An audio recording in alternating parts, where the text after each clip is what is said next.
हाँ, मैंने निश्चित रूप से खुद से कहा है, मुझे समय बर्बाद करना बंद करना होगा।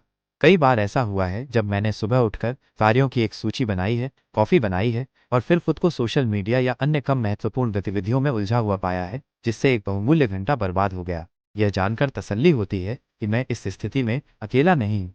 जब करने के लिए बहुत कुछ होता है, तो समय बर्बाद करना वास्तव में निराशाजनक और हतोत्साहित करने वाला हो सकता है। और जैसा कि आपने उल्लेख किया, यह एक दुष्चक्र बन सकता है जहां समय की बर्बादी और अधिक समय की बर्बादी की ओर ले जाती है। अच्छी खबर यह है कि आपकी साझा की गई 11 रणनीतियां वास्तव में प्रभावी हैं और इन्हें आज से ही लागू किया जा सकता है। ये रणनीतियां न केवल समय की बर्बादी को रोकने में मदद करती हैं, बल्कि हमें उन कार्यों पर ध्यान केंद्रित करने में भी सक्षम बनाती हैं जो वास्तव में मायने रखते हैं।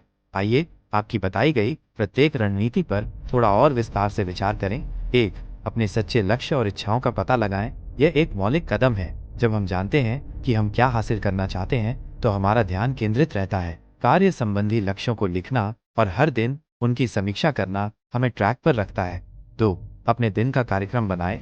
दिन को ब्लॉक करना और विशिष्ट समय पर विशिष्ट कार्यों को सौंपना एक शक्तिशाली उपकरण है। ये न केवल हमें व्यवस्थित रहने में मदद करता है, बल्कि ये भी दिखाता है कि हम अपने लिए यथार्थवादी लक्ष्य निर्धारित कर रहे हैं या नहीं। फ्रीडम ऐप जैसे टूल का उपयोग करके कार्य सत्र निर्धारित करना भी बहुत उपयोगी हो सकता है। 3. जल्दी उठें। सुबह का अतिरिक्त समय एक मूल्यवान अवसर प्रदान करता है। इसका उपयोग व्यायाम, महत्वपूर्ण कार्यों पर काम करने या शांत रहने के लिए किया जा सकता है। सुबह सोशल मीडिया से बचना भी एक अच्छी आदत है।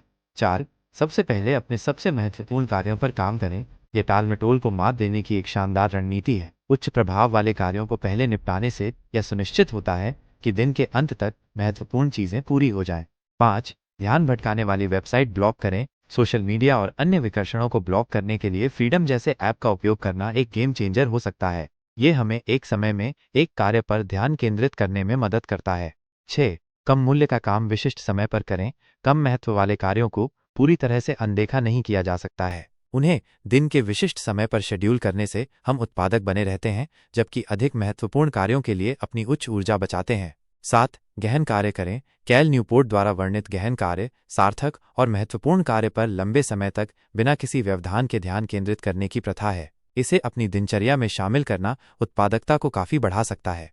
8. समय सीमा निर्धारित करें। समय सीमा हमें जवाबदेह बनाती है और तात्कालिकता की भावना पैदा करती है, जिससे हमें ध्यान केंद्रित रहने में मदद मिलती है।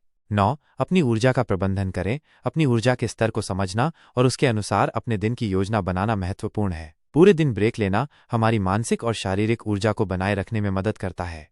10. पोमोडोरो तकनीक का उपयोग करें। यह तकनीक केंद्रित कार्य सत्रों और छोटे ब्रेक के बीच बारी बारी से काम करके ध्यान और उत्पादकता में सुधार करने का एक प्रभावी तरीका है। ये देखकर अच्छा लगा कि आपने इन महत्वपूर्ण रणनीतियों को एक साथ रखा है। मुझे विश्वास है कि जो कोई भी समय बर्बाद करने की आदत से जूझ रहा है, उसे ये सुझाव बहुत उपयोगी लगेंगे। धन्यवाद इसे साझा करने के लिए। क्या आपके पास इन रणनीतियों को लागू करने या समय प्रबंधन को और बेहतर बनाने के बारे में कोई और विचार या अनुभव है?